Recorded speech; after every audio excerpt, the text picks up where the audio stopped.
Man, oh man, here we go. I got my blankie, I got everything. Hey, just get comfortable. You know what I'm saying? When you're watching the video, you need to get comfortable. Get your water, get your blanket, get your socks, get your pants on. Because I know you're not watching with no pants on, but just get comfortable, you know? We're ready to have, anyway, cartoons. Don't we just all love them? Remember when you were younger and you wondered what it would be like to live as one of these cartoon characters or just live in the universe? Well, now we gotta worry about getting jobs and taking care of our families. Like, who actually does that for real? You ain't hang up in my gun. Anyway, this video is all about the best and worst cartoons to live in. So for the best, first off, we got Phineas and Ferb. Like, think about it. Phineas and Ferb were those kids on the block. Whenever you would go to their house, you knew their house was the crib with the fully stacked pantry and name brand snacks. I'm not talking no Ditos. I'm talking exclusive Doritos you only find at 7-Eleven in Japan.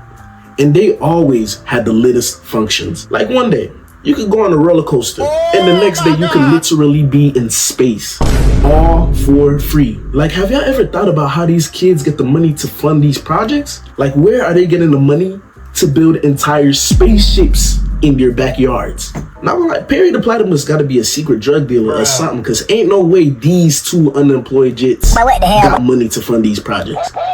And imagine the gang too. You have the two group leaders, Phineas and Ferb, Isabella, Buford, Belgique. And like, yeah, we occasionally get Candace hating for no apparent reason whatsoever.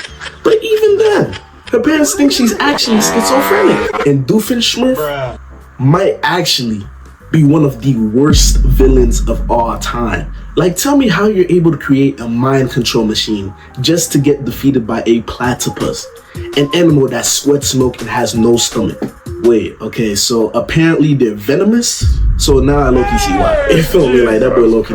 I see why. Next we got Fairly OddParents. Now I know this one is only fire if you're Timmy in this universe, so that's who you'll be. Okay, so you have two fairies granting your every wish. What more do I need? I don't need to go to school, college, none of that. I could just stay unemployed forever. I'd be pulling up to the functions in my Lambo and always have the cleanest clothes on. And I have at least 2 or 3 side chicks to play Fortnite with. Just Fortnite. Oh, okay. Nothing else. Yeah. Yeah, there's the rules, but you know what they say. Rules are made to be broken. You can't wish for money? Stop playing with me and start printing out them bills. You can't bring dead people back to life? Well, too bad. Michael Jackson and X are dropping a new studio album. You can't wish for love? Well, you know what I'm saying? Hey, I can't say everything. Nah, you feel me? Like I gotta take some stuff to the grave. You feel me? I can't say everything, but you know what I'm saying. Like, yeah, we got our evil babysitter Vicky or whatever, but you know, in that one episode, we can change that for real. You feel me? We can change that. Next, we got Wild Kratts. Now, look, in this show, you can literally transform into any animal you want to. I'm not talking no furry stuff. I'm not talking about them furries. You could be a bird flying around the world, a fish chilling with Will Smith up in Shark Tale, and even that one fox in that Zootopia movie. Like, he's clever, he's tricky. You know what I'm saying? His partner cold too, but hey, that's not the reason why I want to be that fox. Oh, hell. But seriously, being Chris or Matt would be so cool. You're out there running like a cheetah to stop the poachers from turning the animals into Nigerian food, and even saving Jumbo from being turned into a piano. And the squad is fire as always. We got Jimmy, and we got Koki and Aviva. You know what I'm saying? That's tough. You know what I'm saying? That's tough. You feel me? That's tough. Finally, for the best, we have Mr. Peabody and Sherman. Now, I know what you might be saying.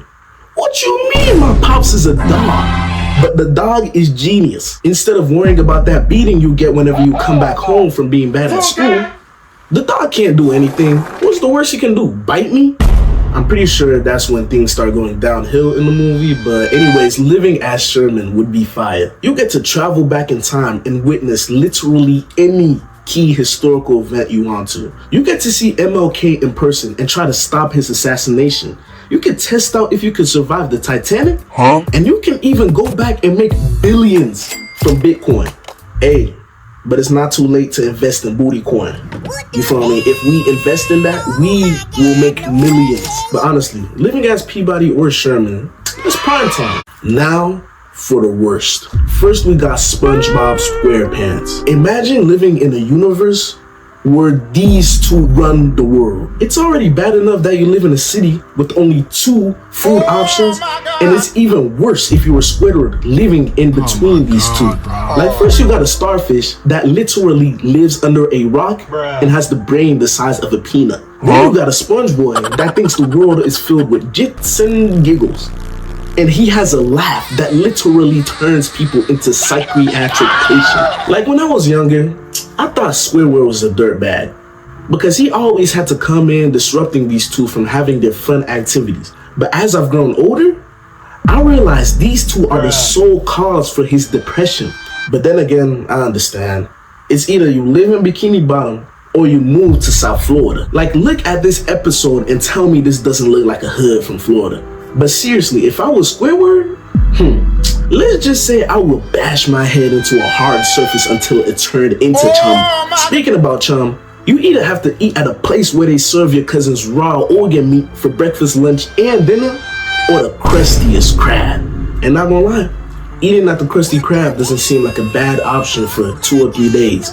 But once your arteries start getting filled with grease, you gonna be looking like bubble bath for the rest of your life. And almost everyone is a dirtbag, and this guy is always losing his legs. At that point, just keep me in a wheelchair, cause ain't no way you got a piano falling on my legs. First off, how these fish even get legs? You know what I'm saying? Are these like radioactive beings? You know what I'm saying? I heard there was a theory where one of these atomic bombs landed in the Bikini Bottom and turned these animals into the creatures we know today. But theories, you know what I'm saying? YouTube theory. And you're telling me I have to drive on the same roads as this nuisance?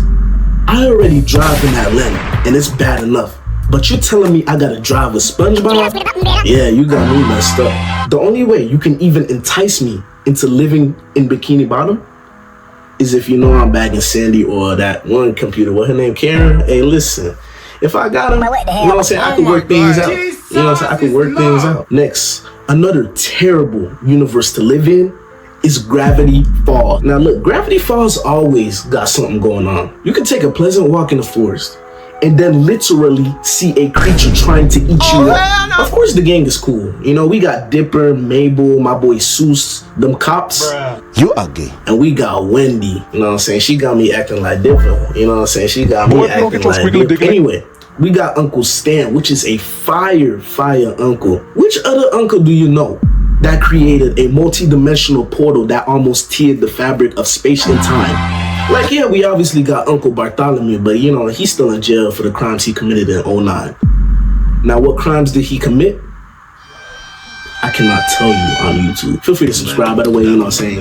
Road to, you know what I'm saying? Road to something, you know what I'm saying? I don't know what the number is, but we rode it. The road to something. But anyway, we got our boy Giveon from South Georgia. Like, listen to this accent. That boy is South Georgia. So welcome all ye. But he also loves to hate for no reason. He also be inviting demons inside of his body. Now, what they need in Gravity Falls is Ebenezer Baptist Church to release the boys from his demons. But not gonna lie, that boy Bill Cipher might be too strong, because we got him turning couches into people and evaporating armies with the points of his finger. Like, at that point, they need Jesus in that town. Now, if I'm ever driving in Oregon and one of my boys tells me we gotta stop in Gravity Falls, I'm slapping the dookie out that boy and we going on our way. Cause ain't no way you got me stopping in Gravity Falls. Let's go. Next, we got Power Rangers. Now look, being a Power Ranger would be cool and all if I had one of those superpowers. But if I'm a civilian and I see some mecha robot fighting a monstrous creature, I'm taking the earliest flight back to Ghana, cause ain't no way you got me living there. Look, we are loved Power Rangers, and I am willing to die on that hill that Power Rangers Samurai was the best Power Rangers version. Now, even if I did have these powers, what you mean I'm about to fight these monsters for Panorama City? They got me fighting Negatron. Yes, that's his actual name, and yes, that boy is hella chopped. But anyway, they got me fighting Negatron and these other 9 look monsters for the sake of humanity. Man, if you don't take me back to Ghana, last but definitely not least, the worst of the worst. This universe has to be the absolute worst of them all, and that is Peppa Pig. Now look, we got these hot dogs singing and laughing like the world is joyful. Man, y'all lucky y'all not one of these pork chops on my plate. You got the mama, the big and thick papa, George, and the gosh awful Peppa. They all speak in their atrocious British accents or Australian. Man, I don't even know. It just sounds like harassment to my ears. We got them oinking and yoinking like they not supposed to be in my pork fried rice order. Yeah, we got Susie the sheep or whatever, and that one black dude who living over there. Like, boy, you don't get your ass home. So I guess it's a little bit of diversity. But I can't even eat them. Like, you better stop playing with me and give me my bacon.